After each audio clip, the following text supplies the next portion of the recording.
சற்றே மர்மமான கம்பீரமான பின்னணி இசையுடன் ஆரம்பிக்கவும். கோபம் மனிதர்களுக்கு மட்டுமல்ல, கடவுள்களுக்கும் வரும். அதிலும் ஆதியும் அந்தமும் இல்லாத அந்த பரம்பொருளான சிவனுக்கு கோபம் வந்தால் நினைத்து பார்க்கவே நடுங்குகிறது அல்லவா? சிவனின் கோபம் என்பது வெறும் அழிவு மட்டுமல்ல, அது ஒரு யுகத்தின் முடிவாகவும் இன்னொரு யுகத்தின் தொடக்கமாகவும் இருக்கும். அப்படி சிவனை கோபத்தின் உச்சிக்கே கொண்டு சென்ற 3 முக்கிய நிகழ்வுகளை பற்றித்தான் இன்று பார்க்கப் போகிறோம். இசை சற்றே வேகம் எடுக்கிறது. முதலாவது, தட்சனின் யாகம். தன் மகள் தாட்சாயினியை தனக்கு பிடிக்காத சிவனுக்கு திருமணம் செய்து கொடுத்ததை தட்சனால் ஏற்றுக்கொள்ளவே முடியவில்லை. சிவனை அவமானப்படுத்த வேண்டும் என்ற ஒரே நோக்கத்தோடு அவன் ஒரு மிகப்பெரிய யாகத்தை நடத்தினான். அந்த யாகத்திற்கு சிவனை தவிர மற்ற எல்லா தேவர்களையும் ரிஷிகளையும் அழைத்தான். அழைப்பு இல்லாவிட்டாலும் தன் தந்தையின் இல்லத்தில் நடக்கும் யாகம்தானே என்று எண்ணி சிவனுடைய பேச்சை கேட்காமல் அங்கு சென்றாள் தாட்சாயினி. ஆனால் அங்கு அவளையும் அவள் கணவனான சிவனையும் மிக கேவலமாக பேசினான் தட்சன். தன் கண்முன்னே தன் கணவனை நிந்தித்ததை தாங்க முடியாத தாட்சாயினி அந்த யாக குண்டத்திலேயே விழுந்து தன் உயிரை மாய்த்து கொண்டாள். இந்த செய்தி கேட்டு சிவன் அடைந்த கோபத்திற்கு அளவே இல்லை. தன் தலையில் இருந்த ஜடாமுடியை பிடுங்கி மலையில் அடித்தார். அதிலிருந்து தோன்றியவர்தான் வீரபத்திரர். சிவகணங்களோடு யாகசாலைக்குள் புகுந்த வீரபத்திரர் தட்சனின் யாகத்தை அழித்து தட்சனின் தலையையும் கொய்தார்.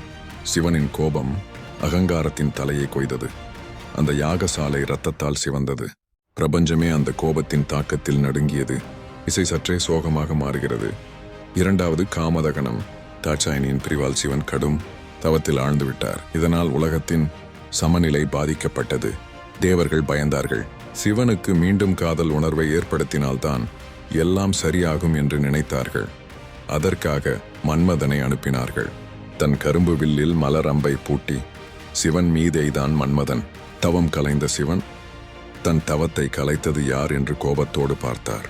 அவர்தன் நெற்றிக் கண்ணை திறந்த மறுகணம் மன்மதன் எரிந்து சாம்பலானான்.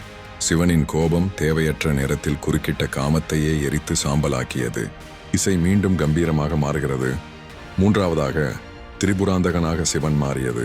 தாரகாசுரனின் 3 மகன்களான வித்யுன்மாலி, தாரகாட்சன், கமலாட்சன் மூவரும் பிரம்மனிடம் வரம் பெற்று பொன், வெள்ளி, இரும்பினாலான 3 பறக்கும் கோட்டைகளை கட்டினார்கள். அந்த கோட்டைகளில் இருந்து கொண்டு தேவர்களையும் மக்களையும் மிகவும் துன்புறுத்தினார்கள். அவர்களை யாராலும் அழிக்க முடியவில்லை. தேவர்கள் அனைவரும் சிவனிடம் சென்று சரணடைந்தனர்.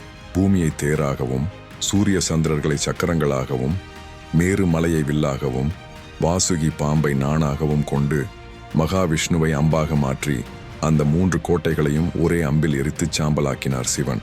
இங்கு சிவனின் கோபம் அநீதியையும் ஆணவத்தையும் அழித்து தர்மத்தை நிலைநாட்டியது. இறுதியில் இசை அமைதியாகிறது. ஆக சிவனின் கோபம் என்பது அழிவிற்கானது மட்டுமல்ல, அகங்காரத்தை அழிக்க, தேவையற்றதை எரிக்க, அதர்மத்தை வேரறுக்க. சிவனின் கோபம் ஒரு பிரளயம் மட்டுமல்ல, அது ஒரு புதிய தொடக்கத்திற்கான முன்னுரை. ஓம் நம சிவாய.